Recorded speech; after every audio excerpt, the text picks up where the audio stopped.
Can't help या couldn't help plus ING का हम इस्तेमाल करते हैं जब आप कोई काम किए बगैर नहीं रह सकते, यानी कि नहीं रह सकना।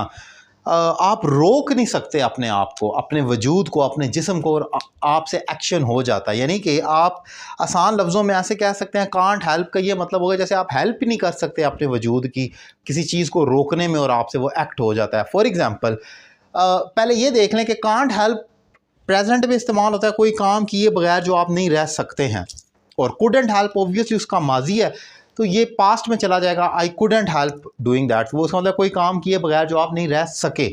जैसे मैं उससे बात किए बगैर नहीं रह सकता या नहीं रह सकता हूँ, यानी कि मैं लाचार हूँ, मैं चाहता हूँ कि उससे बात ना करूँ लेकिन मुझसे हो जाती है। मैं आप कंट्रोल नहीं कर सकता अपने वजूद पर, अपनी ज़ुबान पर या अपने माइंड पर या पर्सनैलिटी पर कि मैं उससे बात किए बगैर रह सकूँ। तो मैं उससे बात किए बगैर नहीं रह सकता, तो मैं कहूँगा I can't help talking to him, मैं उससे बात किए बगैर नहीं रह सकता हूँ।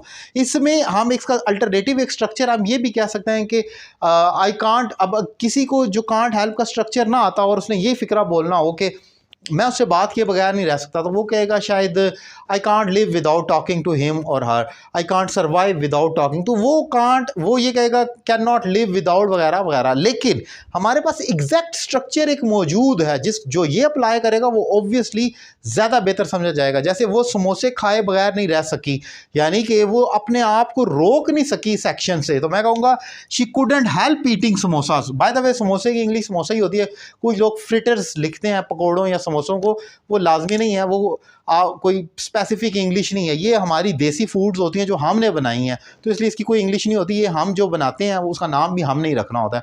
सो वो समोसा खाए बगैर या समोसे खाए बगैर नहीं रह सकी, she couldn't help eating samosas. वो कंट्रोल नहीं कर सकी अपने आप के ऊपर और वो खाती रही। तो वहाँ पर हमने कुडंट हेल्प लगाया पास्ट में। अगर मैं कहता कि वो समोसे खाए बगैर नहीं रह सकती है तो मैं can not help plus ING कहता।